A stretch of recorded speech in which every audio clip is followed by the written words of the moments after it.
Así como uno de niño quiere ser bombero y policía y maestro y mil cosas, yo también de niño decía que iba a hacer muchísimas cosas. Y por alguna razón también yo decía que quería ser sacerdote. Incluso de haberme puesto a jugar en algunas ocasiones a que yo celebraba la misa.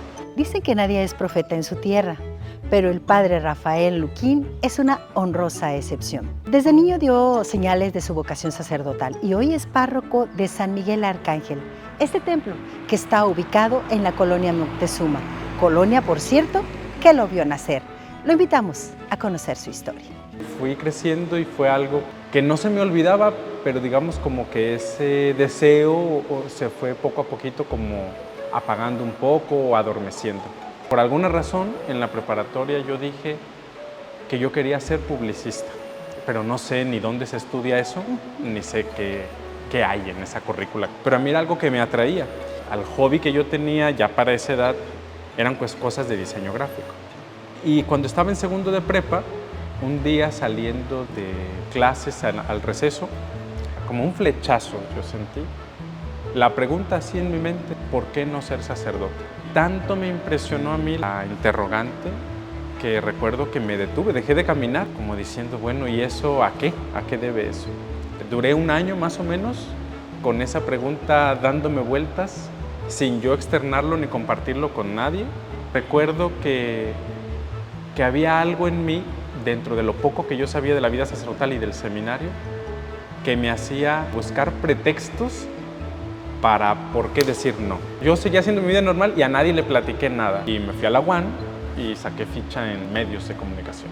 Pero el padre me canalizó también con el sacerdote encargado de la pastoral vocacional, platicamos, el proceso vocacional aquí ya estaba por concluir y me dan la invitación al preseminario. Ya pude ir al preseminario, poco a poquito fui platicando con mi familia, nada más lo sabía el núcleo. A días de irme al preseminario, mi mamá era la que estaba así como muy inquieta y me decía, es que pues si ocupamos decirle a los demás, porque para esos días se iba a atravesar el cumpleaños de mi hermana y el mío, y dijo, ¿y qué les voy a decir? ¿De dónde estás?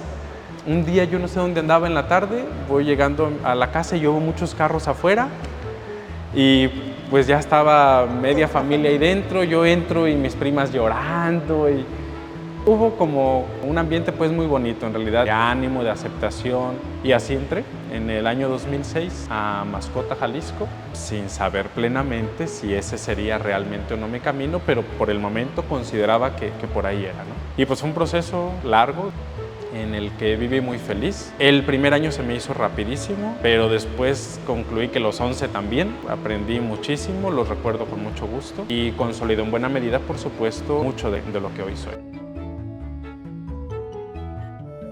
Fue algo muy emotivo y pues este es el momento donde uno dice, pues es que me entrego ya totalmente, ¿no?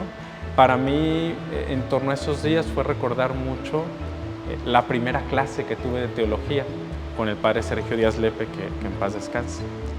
Y él nos ayudó a comprender que lo que la teología busca es, a través de la Sagrada Escritura, iluminar nuestra realidad. Y yo acabé entendiendo, dije, bueno, la experiencia que a mí me marcó en Tetitlán me ayudó a entender que el sacerdote al final, por supuesto, está consagrado a Dios, pero en un servicio directo a la comunidad.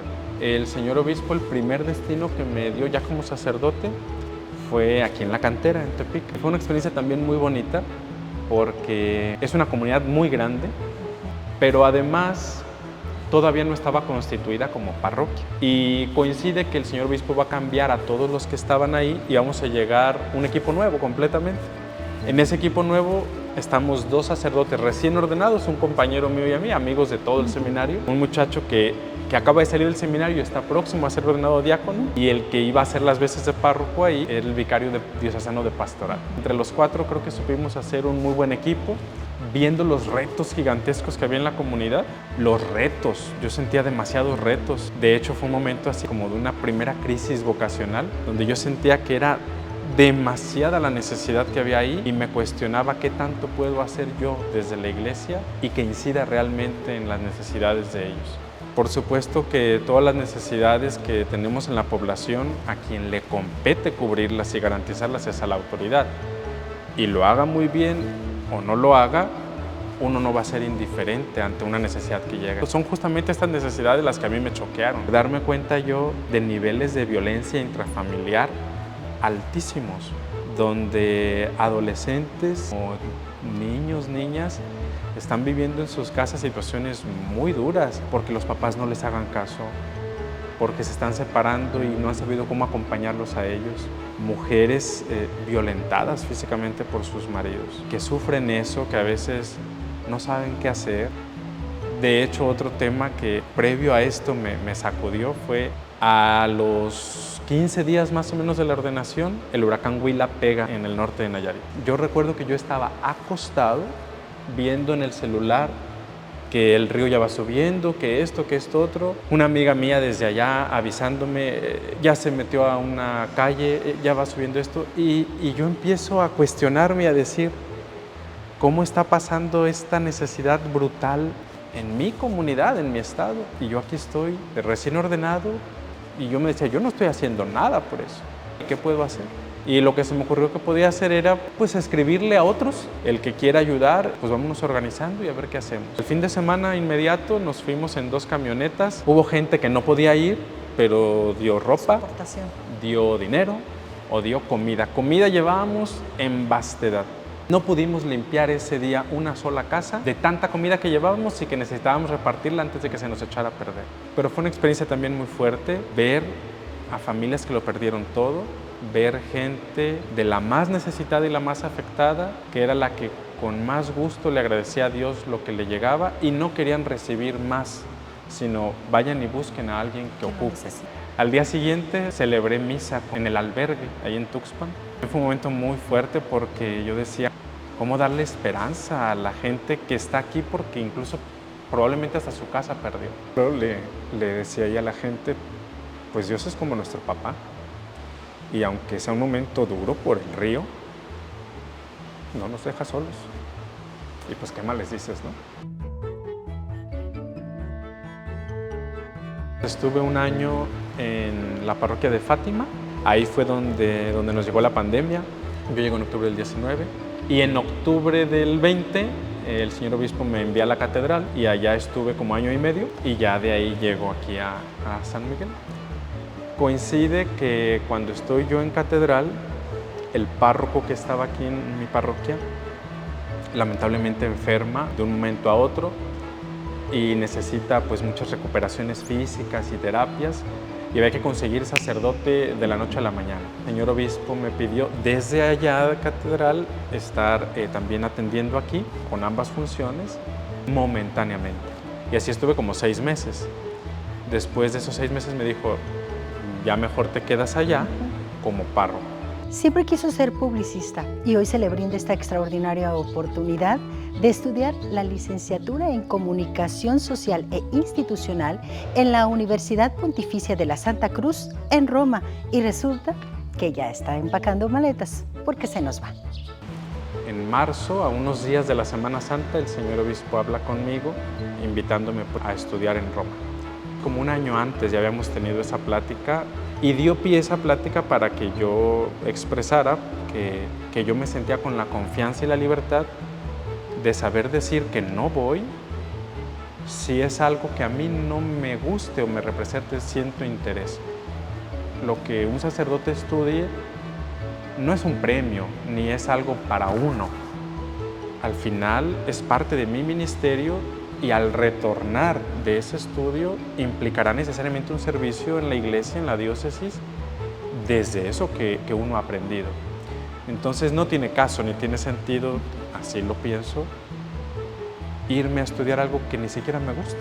Y él asintió, creo que lo entendió también, y cuando me hace la invitación ya en marzo de este año, pues es justamente en torno a una de esas opciones ya planteadas, que es la licenciatura en Comunicación Social Institucional en la Pontificia Universidad de la Santa Cruz en Roma.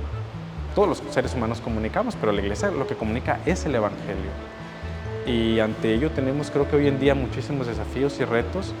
Y bueno, pues desde ahí será aprender y tomar más elementos y herramientas para después aplicarlas justamente en bien de la Iglesia. Sí, me emociona desde luego, hay mezcla de sentimientos. El hecho de ir cerrando experiencias y etapas aquí, servicios en mi comunidad parroquial, en el asilo de ancianos, donde he compartido con los abuelitos desde la pandemia, desde que el padre Sergio falleció, que fue la herencia que me dejó, como en el resto del país. Y me atrevería a afirmar, más o menos, pues al final es una situación en el mundo. Claro que hay una crisis vocacional. Habrá lugares, afortunadamente, en el mundo donde va creciendo el número de vocaciones. En nuestra diócesis, cuando yo entré al seminario, la cantidad total de seminaristas es el doble de lo que hay ahorita. La cifra sí es preocupante, pero al mismo tiempo creo yo que es un desafío grande en cuanto al compromiso que hemos de asumir hacia la promoción vocacional. Para nosotros los sacerdotes también en cuanto al desempeño que damos de nuestro ministerio, porque es justamente el desempeño de nuestro propio ministerio el que debe ser cada vez más auténtico, cada vez más genuino, que atraiga a otros jóvenes. Al final, uno es una mediación nada más. Sin duda que es siempre Jesús el que está detrás, ¿no? Atendiendo justamente las necesidades de las comunidades. Creo que hay muchos temas que en realidad nos afectan a todos en el día a día, no solo a los jóvenes, sino en realidad a todas las edades. Temas como los que mencionamos, ¿no? La violencia, la pobreza, depresiones, conflictos de relaciones y en las familias. Y es algo que la verdad crece de una manera muy alarmante. El mismo Jesús nos invita a consolar, a atender al que lo necesita, a construir la paz. Pero también es cierto que es una tarea artesanal. Y la tarea artesanal es muy bonita, es muy valorada, pero es minuciosa. Y la construcción de la paz y el atender al necesitado es una labor artesanal. Es muy paulatina. La violencia en nuestro país, la ruptura del tejido social no se dio de la noche a la mañana, han sido años. Y mínimo nos llevará la misma cantidad de años reconstruirla, si le entramos todos.